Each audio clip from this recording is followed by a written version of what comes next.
How to make Telegram account using Gmail. Hello everybody, welcome back to my channel. This is me Pipen Basnet, and today I'll guide you on how you can make Telegram account with Gmail. Now first things first, what you'll have to know is, to be straightforward, you can't make an account with Gmail on Telegram. You will have to need a phone number in order to log in, or in order to create your account on Telegram. There is no any absolute way that you can access Telegram through Gmail. Now if you open up Telegram, now I'm already logged into one account, but I'll show you the login page here, how it looks like.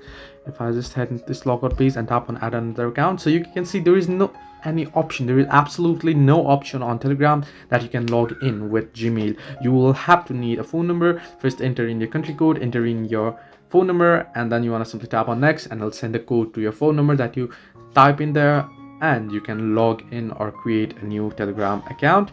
But there is no way that you can access it with Gmail. So hope this helped you. Do like and subscribe, and do not forget to leave a comment down below if you have any further issues.